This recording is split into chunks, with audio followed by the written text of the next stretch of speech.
ಎಲ್ರಿಗೂ ನಮಸ್ಕಾರ. ನಾನು ಅಂಬಿಕಾ ರಾಜ್. ನಾನಿವತ್ತು ನುಗ್ಗೆ ಸೊಪ್ಪಿಂದ ಪಲ್ಯ ಮಾಡಿದ್ದೀನಿ. ನುಗ್ಗೆ ಸೊಪ್ಪು ಈಗ ಮಳೆಗಾಲದಲ್ಲಂತೂ ತುಂಬ ಚೆನ್ನಾಗಿ ಬರ್ತಾಯಿದೆ. ಇದು ಮಾರ್ಕೆಟಲ್ಲಿ ಸಿಕ್ಕಿದರೆ ತೊಗೊಂಬನ್ನಿ, ಇಲ್ಲ ಮನೆಯಲ್ಲಿ ಗಿಡ ಇದ್ದರೆ ಎಳೆದು ಎಲೆ ಕಿತ್ತು ಪಲ್ಯ ಮಾಡ್ಬೋದು.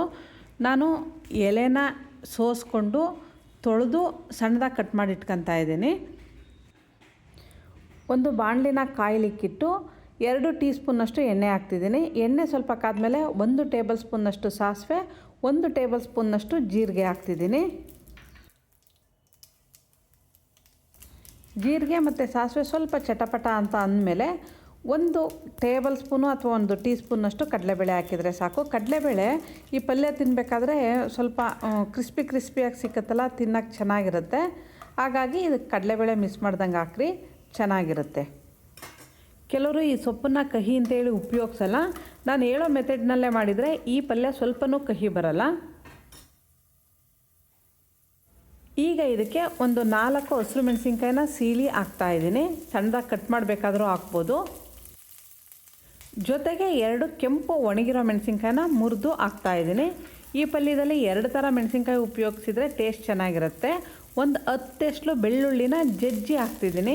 ನಾನಿಲ್ಲಿ ನಾಟಿ ಬೆಳ್ಳುಳ್ಳಿ ಹಾಕ್ತಿದ್ದೀನಿ. ನೀವು ದಪ್ಪ ಬೆಳ್ಳುಳ್ಳಿ ಹಾಕಿದರೆ ಸಿಪ್ಪೆನ ಸುಲಿದು ಹಾಕಿ. ಈ ಪಲ್ಯ ಮಾಡಲಿಕ್ಕೆ ಒಂದು 10 ನಿಮಿಷ ಸಾಕು, ಬೇಗ ಬೆಂದ್ಬಿಡುತ್ತೆ. ಇದಕ್ಕೀಗ 2 ಮೀಡಿಯಮ್ ಸೈಜಿಂದ ಈರುಳ್ಳಿನ ಕಟ್ ಮಾಡಿ ಹಾಕ್ತಿದ್ದೀನಿ.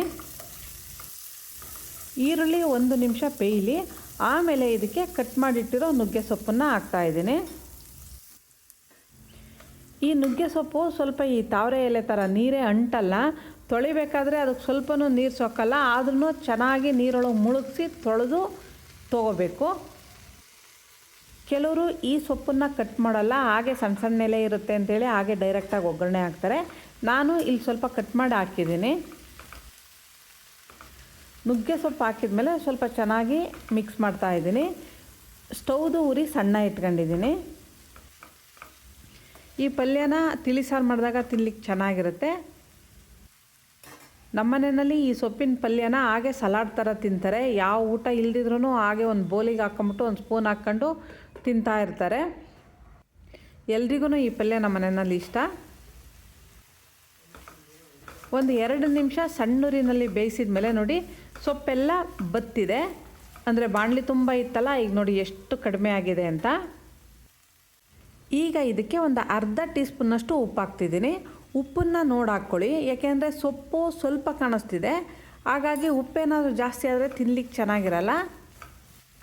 ಉಪ್ಪು ಹಾಕಿದ ಮೇಲೆ ಚೆನ್ನಾಗಿ ಮಿಕ್ಸ್ ಮಾಡ್ತಿದ್ದೀನಿ. ಇದು ಇನ್ನೂ ಸ್ವಲ್ಪ ಬೇಯಬೇಕು. ಸ್ವಲ್ಪ ನೀರನ್ನು ಚುಮುಕ್ಸ್ತಾ ಇದ್ದೀನಿ. ತುಂಬ ನೀರು ಹಾಕೋದು ಬೇಡ. ಒಂದು ಅರ್ಧ ಲೋಟದಷ್ಟು ನೀರನ್ನು ಚುಮುಕ್ಸಿ ಬಿಟ್ಟರೆ ಸಾಕು, ನಿಧಾನಕ್ಕೆ ಬೇಯ್ಕೊಳ್ಳುತ್ತೆ. ತುಂಬ ನೀರು ಹಾಕಿದರೆ ಪಲ್ಯ ನೀರು ಆಗುತ್ತೆ. ಹಾಗಾಗಿ ಸ್ವಲ್ಪ ಅಂದರೆ ಅದೆಷ್ಟು ಬೇಯಲಿಕ್ಕೆ ಬೇಕೋ ಅಷ್ಟು ನೀರನ್ನು ಚುಮುಕ್ಸಿದ್ರೆ ಸಾಕು.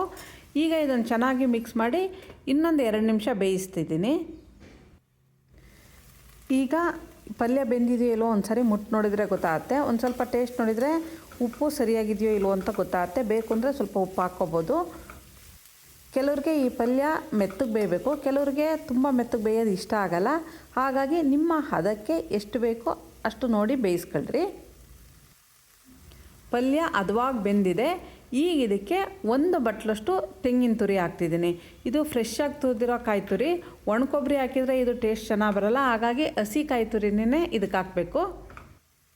ಕಾಯಿ ತುರಿ ಹಾಕಿದ ಮೇಲೆ ಒಂದು 30 ಸೆಕೆಂಡು ಇದನ್ನು ಮುಚ್ಚಿಟ್ಟು ಬೇಯಿಸಬೇಕು. ನೋಡಿ ಈಗ ಹದವಾಗಿ ಬೆಂದಿದೆ. ಸ್ಟವ್ ಆಫ್ ಮಾಡಿ ಇದನ್ನು ಸರ್ವ್ ಮಾಡ್ಬೋದು. ಈಗ ಆರೋಗ್ಯಕ್ಕೆ ತುಂಬ ಒಳ್ಳೆಯದು, ಐರನ್ ಜಾಸ್ತಿ ಇರುತ್ತೆ. ನುಗ್ಗೆ ಸೊಪ್ಪು ಸಿಕ್ಕಿದರೆ ಖಂಡಿತ ಈ ರೆಸಿಪಿನ ಮಾಡ್ಕೊಂಡು ತಿಂದು ನೋಡಿ. ಇಷ್ಟ ಆಗುತ್ತೆ ಅಂದ್ಕೊಂಡಿದ್ದೀನಿ. ಇಷ್ಟ ಆದರೆ ಲೈಕ್ ಮಾಡಿ, ಶೇರ್ ಮಾಡಿ. ನನ್ನ ಚಾನಲ್ಗೆ ಸಬ್ಸ್ಕ್ರೈಬ್ ಆಗದಿದ್ದರೂ ಸಬ್ಸ್ಕ್ರೈಬ್ ಆಗಿರಿ. ನೋಡೋಕ್ಕೆ ತುಂಬ ಚೆನ್ನಾಗಿ ಕಾಣಿಸ್ತಿದೆಯಲ್ಲ, ಟೇಸ್ಟೂ ತುಂಬ ಚೆನ್ನಾಗಿರುತ್ತೆ. ನೀವು ನಿಮ್ಮ ಮನೆಯಲ್ಲಿ ಮಾಡಿ ಹೇಗಿತ್ತು ಅಂತೇಳಿ ನನಗೆ ಕಾಮೆಂಟ್ ಮಾಡಿ ತಿಳಿಸಿ. ನಮಸ್ತೆ.